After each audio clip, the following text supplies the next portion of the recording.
afsona. Ammo bugun afsona haqida emas, yurt ayollarining jasorati haqida so'zlaymiz. To'maris.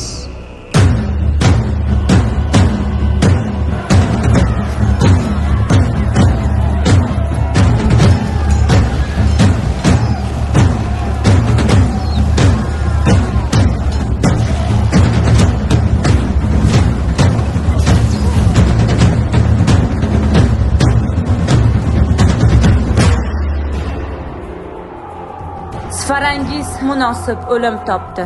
Sharaf bilan o'lgan bir kishi sharmanda bo'lib yashayotgan 1000 kishidan afzaldir. Malikam, 10 ta askarni asir oldik. Kir jangchilari jarohatlandi. Bizning askarlarimiz orasida halok bo'lganlar yo'q. Kir esa qochib ketdi.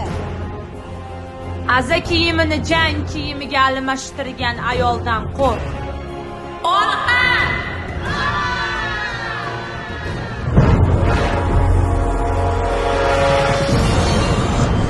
Qanday vasvasa bo'ldi.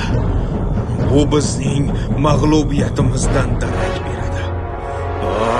La'nati iblis. Seni o'ldiraman. O'ldiraman seni.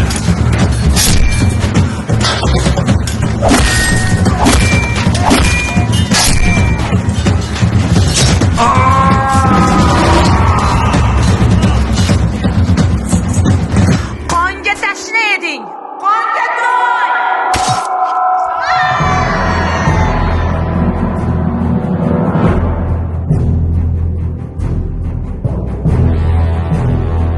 Mehnatda o'sgan qo'llar qilich ko'tarsa, dunyo dosh bera olmaydi.